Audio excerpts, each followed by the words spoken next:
kulanti wanaagsan daawadayaal kuna soo dhawaada barnaamij wareedka Soomaali Weyn Production qodobada aad ku daawan doontaan hadduu rabiidma waxa ka mid noqonayo Turkiga oo ka carooday tallaabo ay qaaday dawladda federaalka ah ee Soomaaliya iyo cabsi laga qabo isbedel ku yimaada taageeradii Turkiga ee Soomaaliya hadda waxaan idin la wadaagi doonaa arinta sabab u noqon karta dawladda Turkiga inay xiriirka u jarto Soomaaliya oo ay ku dhaqaaqday dawladda federaalka ah ee Soomaaliya wararkana kalena waxa ka mid ah diyaarada sida hubbiye ciidamadii ugu badnaa oo laga dejiyay magaalada Dhuusamareeb iyo gulufkii ugu xooganaa oo ka socda Galmudug waxaan il gaar ah ku eegi doonaa qaybtan guusha ciidamada qaranka ay ka gaareen gulufka ka dhana argagixisada ee ka socda gobolada dhaca bartamaha Soomaaliya waxyaabaha kale aan idiinana waxaa ka mid noqonaya mucaaradka Soomaaliya oo ammaan kala dul dhacay taliyaha militariga Soomaaliya General Oduwa Yusuf Raage oo ku sugan furmaha hore ee dagaalka hadda waxaan idin la wadaagi doonaa mucaaradka Soomaaliya oo isbedelay mowqifkooda ku aadanaa xilka qaadista taliyaha militariga Soomaaliya General Oduwa Yusuf Raage oo si weyn ugu dhawaa madaxweynihii hore ee Jamhuuriyadda Soomaaliya Maxamed Cabdullaahi Farmaajo waxyaabaha kale aad daawan doontaan waxaa ka mid noqon doona ra'iisul wasaaraha xukuumadda Soomaaliya Xamse Cabdi Barre oo kormeeray bangiga dhexe iyo wasaaradda maaliyadda kadib muran xoogan oo ka dhashay musuqmaasuqa 9.6 milyan oo loogu talagalay gurmadka abaaraha lagana laayahay qasnada dawladda waxaan idiin soo gudbin doonaa guux xoogan oo ka taagan booqashada ra'iisul wasaare Xamse ee bangiga dhexe iyo waliba go'aanka ra'iisul wasaare Xamse Cabdi Barre uu ka qaadan doono halka ay ku maqan tahay lacagta dhan 9.6 milyan oo ay dawladda Imaaraadka ugu talagashay Soomaaliya wararkii ugu dambeeyay ayaan idiin helnaa macluumaadadaas iyo kuwa kale ayaad kaga boga doontaan barnaamij wareedkeena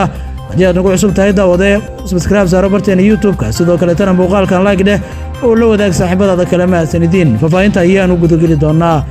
haddii aan ku bilaabo dawladda Turkiga ayaa ka carootay tallaabo ay qaaday dawladda federaalka ah ee Soomaaliya iyadoo cabsi xoogan laga muujinayo in isbedel uu ku yimaado taageeradii dawladda Turkiga ee Soomaaliya dawladda federaalka Soomaaliya oo waayadii ugu dambeeyay waday barnaamij ku aadan xaraashka shidaalka Soomaaliya ayaa dawladda Turkiga waxay ka mid ahayd dawladaha tartanka u galayo inay helaan ruqsadda shidaal qodista Soomaaliya dawladda Soomaaliya ayaa lagu eedeeyay inay indhaha ka daboolatay isku dayo dawladda Turkiga ay doonaysay inay kaga mid noqoto wadamada la siinayo qadaraaska shidaal baarista inkastoo dawladda federaalka ah ee Soomaaliya la kulmayso culeysyo xoogan oo ku aadan in haatan shidaal baaris laga sameeyo Soomaaliya iyadoo oo aanay wali isku raacin habqaybsiga kheyraadka dalka dawladda federaalka iyo dawlad goboleedyada ayaa siday tabiyeen xogaha waxa la siiyay shirkado shisheeye qadaraaskan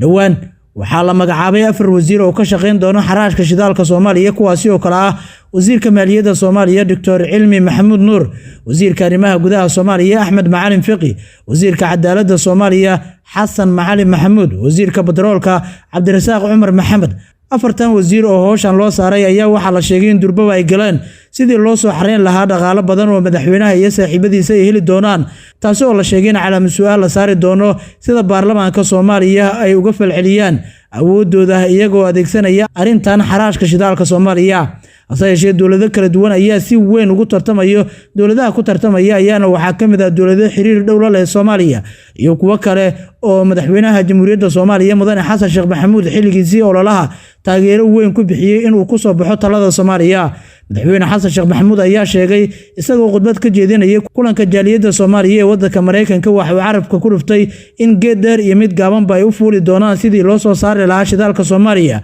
lagana faa'iideysan lahaa warbaahinta Soomaali Weyn ayaa heshay macluumaadyo sir ah oo sheegayo in diyaarad qaas ah oo ay dawladda isku tag Imaaraadka Carabta u soo dirtay Muqdisho garoonka diyaaradaha Aadan Cabdulle Cusmaan Aadan Cadde ay ka qaaday diyaaradaasi maalmo ka hor wasiirka batroolka dalka Cabdirasaaq Cumar Maxamed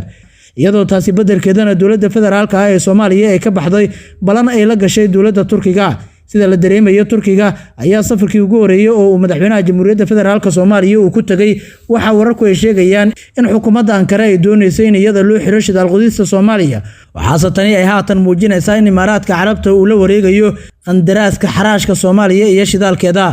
wili xukuumadda Soomaaliya kama aanay hadlin warka la ogaaday ee ku aadan in dawladda Turkiga si weyn ay kaga carootay tallaabada ay qaaday dawladda federaalka ah ee Soomaaliya ee qandaraaska xaraashka shidaalka Soomaaliya faraha lagu galiyay dawladda Imaaraadka Carabta geesta kale tan daawadayaal haddii aan eegno diyaarado hubsida iyo ciidamadii ugu badnaa ayaa laga dejiyay magaalada Dhuusamareeb iyadoo gulufkii ugu xooganaan uu ka bilowday Galmudug laba diyaaradood oo kala sida ciidamo iyo sanad military ayaa galabta ka degay magaalada Dhuusamareeb kuwaas oo ka qayb noqon doona xoreynta deegaanada ka maqan gacanta maamulka Galmudug. Ciidamadan oo boqolaal ah ayaa daba socda ciidamo labadii maalmood ee la soo dhaafay ka degay caasimadda Galmudug, kuwaas oo beesha Duduble ka soo jeedo isla markaasina lagu talagalay xoreynta deegaanada oo ay muddo 15 sano ku dhow haysteen kooxda Al-Shabaab.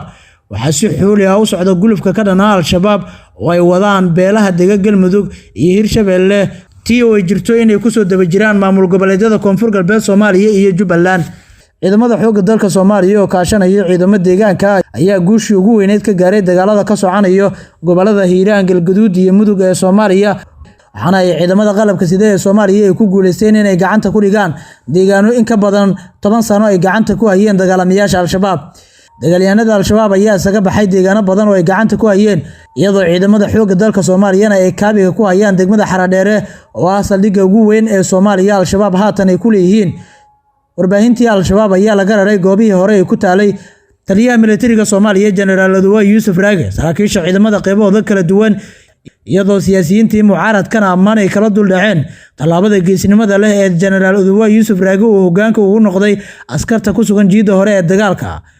Maxamed Ibraahim Macalimo ayaa banagtiisa Facebook ku soo qoray Allah u naxariistay General Raage Badan iyo General Goobale kadib General Oduwa Yusuf Raage. taliyaha ciidanka xoogga dalka Soomaaliya waxa uu muujiyay inuu yahay hogaamiye ciidan geesi ah oo u wanaagsan askarta ku jirta jiida hore ee dagaalka.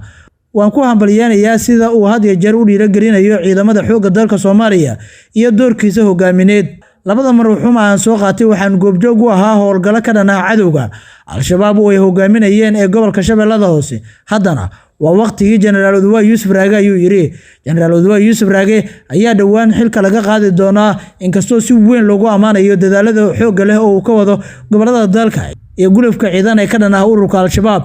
Oduwa Yusuf Raage ayaa saaxiib dhow la ahaa madaxweyne Maxamed Cabdullaahi Farmaajo, waxaana loo arkaa inay tahay sababta ugu horeyso uu xilkiisa ku weyn karo. dhinaca kalena ra'iisul wasaaraha xukuumadda federaalka Soomaaliya Mudane Xamse Cabdi Barre ayaa maanta waxa uu kormeer ku tagay wasaaradda maaliyadda federaalka Soomaaliya iyo bangiga dhexe ee Soomaaliya oo ay ka maqan tahay lacag dhan 9.6 milyan oo dollar, waxaana la sheegay in lacagtaasi ay ahayd mid loogu talagalay abaaraha Soomaaliya oo lagu tuhmaya haatan xukuumaddii ra'iisul wasaare Maxamed Xuseen Roble. dowladda Imaaraadka Carabta ayaa ugu deeqday dowladda Soomaaliya lacagta dhan 9.6 milyan oo dollar iyada oo qasnada dowladda laga waayay, waxaana taasi ay abuurtay muran xoogan. dhawaan maamul goboleedyada oo wada jira ayaa soo saaray qoraal ay ku cadeynayaan in lacagtaasi waxba aysan ka soo gaarin. sidoo kale ergeyga madaxweynaha Cabdiraxmaan Cabdishakuur Warsame ayaa isaguna sheegay in dowladdu aysan bixin lacagtii ay ballan qaaday oo dowladda Imaaraadku ugu deeqday abaaraha Soomaaliya. ra'iisul wasaare Xamse booqashadiisa wasaaradda maaliyadda ayaa shaki weyn abuurtay, iyadoo loo arkay in uu ra'iisul wasaaruhu doonayo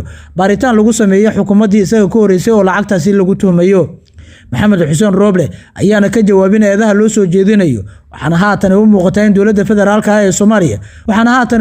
kormeerka ra'iisul wasaare Xamse Cabdi Barre ee uu kormeeray qasnada dowladda ay ka maqan tahay lacagta dhan 9.6 milyan oo dollar in ay xaaladda ku sii horin karto ra'iisul wasaarihii hore ee Soomaaliya Maxamed Xuseen Roble. guux xoogan ayaa caawa ka jira magaalada Muqdisho, isagoo ra'iisul wasaarihii hore ee Soomaaliya Maxamed Xuseen Roble uu ku sugan yahay magaalada Muqdisho. gudaana daawadayaal intaas ayaan ku soo meeraya barnaamij wareedka kala socoteen Soomaali Weyn Production. tan iyo kulanti dambe nabad iyo warsan.